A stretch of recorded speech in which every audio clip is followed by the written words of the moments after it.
I want to bring in former Clinton advisor and Democratic strategist Richard Goodstein. Richard, good to see you. Thank you, Maria. It's good to be here. First, let me get your reaction to last night. Secretary Clinton really answering lots of questions. How did she do? You know, I think it depends on how you started out the night. I happen to be very sympathetic to her. I think the high point for her was when she answered the question from the mother of those 5 children. And the evidence of that, I think it showed real empathy by Hillary. I think that's when she's at her best, frankly, when the mother, grandmother side of her comes across. And the evidence that it worked is that woman was crying, I think, in feeling gratitude towards Hillary for really kind of understanding her plight. And I think as far as the tit-for-tat with Bernie is concerned, look, people are in their corners. I don't think any one of these debates is going to change that. I think she just needs to hold firm. Bernie's got his line. He's kind of Johnny One Note, and he's got the young people in his corner. Great. And I think what Hillary, the challenge for her is she doesn't want to say, Bernie, you said this about nationalizing banks. You said this about nationalizing utilities way back when, because she doesn't want to alienate his base in the general. I get it. Yeah. But, I mean, she was part of the McGovern campaign. She knows what it's like for young people to be caught up in somebody, and I think she's doing the best she can under the circumstances. Hey, Richard, you know, Johnny One Note won Michigan, and we weren't expecting that. These Ohio polls still have Hillary up. How's Hillary going to win Ohio? What is she going to do differently there that she didn't do in Michigan? What's her plan now? So there's a lot of postmortems about what exactly did happen in Michigan, about young people coming out in greater proportions, about independents vote coming out and voting for Sanders, and actually for Democrats, because they saw those polls with that huge gap for Hillary, voting on the Republican side because they don't like Trump. So there's a lot of weird factors there. So, I mean, from this point on, are we going to say anytime anybody has a 20-point lead, it's nothing? Yeah. No, I don't think so. I think polls still generally matter.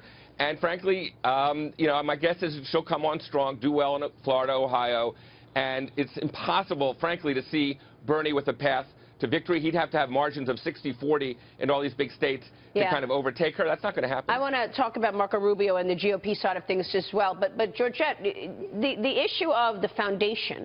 Richard, do you think this is going to be an issue for her, that when she was Secretary of State, the money that was going to the foundation, that hasn't really, the spotlight hasn't really gone there yet.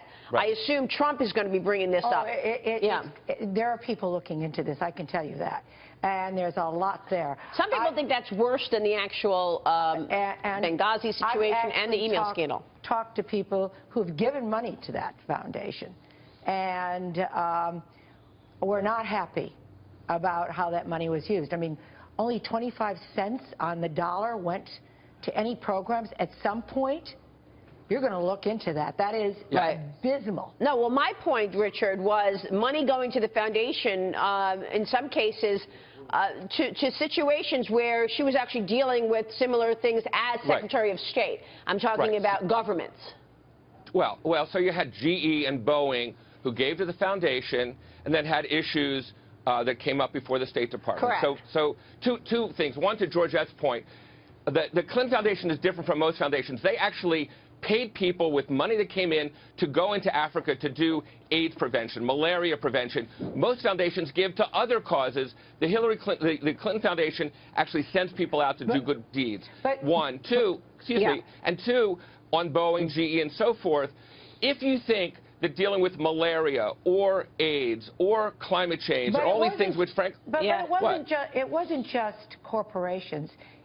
The money came from all over the world, from governments, from sovereign funds, from foreign companies. While she was dealing with them in the Secretary of State. While she was Secretary of State. Right. So there's no evidence, Georgette, that anything that she did was influenced by that, and nor is there evidence that she even knew about that. She was walled off. And the fact is, again, walled off with the same server that she I would say this, Georgette. If it was a scam. Are those the emails that walled her off? Hold on. It was the scam of the century. If they could take money from no good foreign governments and use it on, you know, on AIDS and malaria and climate change, if that's what they did, then hats off to them. That's pretty cool for them to be able to do that. Richard.